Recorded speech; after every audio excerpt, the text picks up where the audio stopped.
The question says, find the two consecutive positive integers whose product is equal to 182.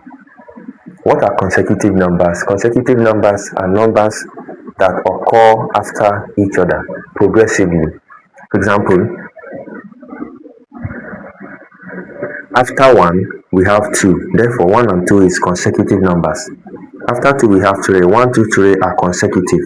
Okay, it can be 4, 5, 6, 7, 8, 9. This is 1, 2, 3, 4, 5, 6 consecutive numbers. Numbers coming after each other accordingly. And the question says, it should be positive. That means you can't use -5, -4, -3. No, you must use positive numbers. That means from 1 upward. The question is limited to positive numbers, positive integers only. Which means if a number is 2, its next consecutive number is going to be what? 2 plus 1, which is 3.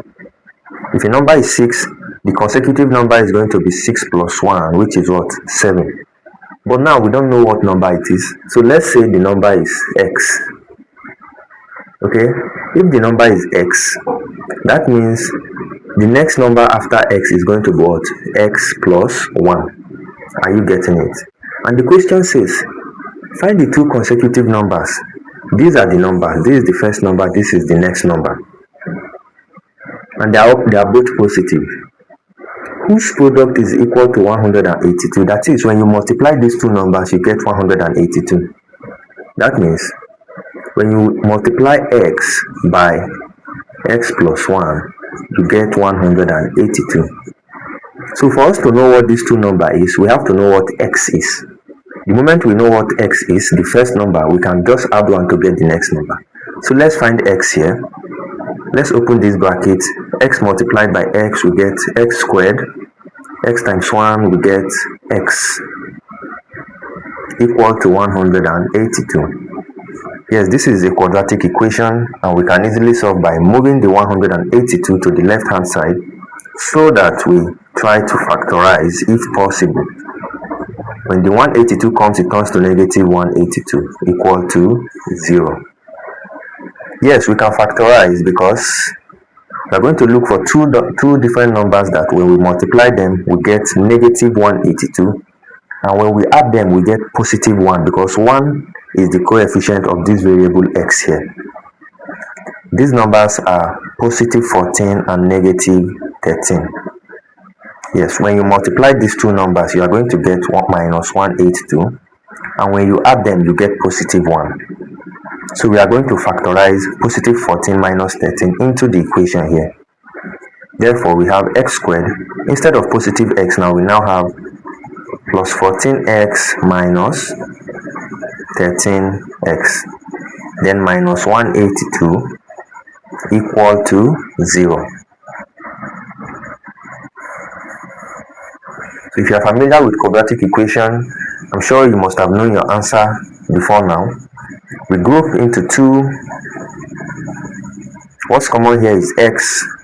We factor the x out. X squared divided by x is x, plus 14x divided by x will be left with 14. Here negative is what common, therefore negative 13 is what comes outside. Negative 13 divided by negative 13x will give you positive x. And negative 182 divided by negative 13 gives you positive 14, which is still equal to 0. We can still factorize further because this is an entity and this is also another entity, and they have a common factor which is x plus 14, x plus 14. I know your mathematics teacher always tells you, just pick one of them. Since they are the same, just pick one of them and add the ones. No, they have common factors. They are two different identities. The same way you factorized out here, you still factor these ones. Since x plus 14 is common, you write 1x plus 14 and then you divide. When you divide this, what do you get? It will be left with what? X, because x plus 14 cancels x plus 14. You'll be left with x.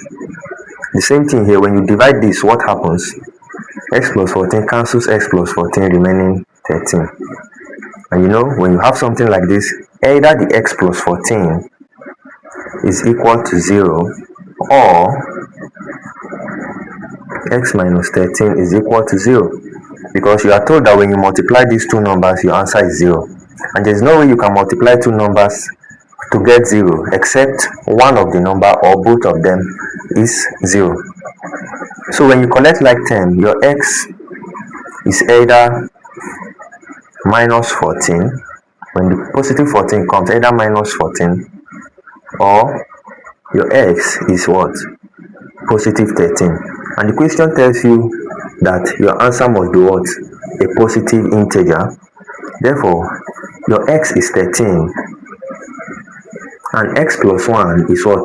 14. And when you multiply 13 and 14, you are going to get 182, because the question says the product is equal to 182.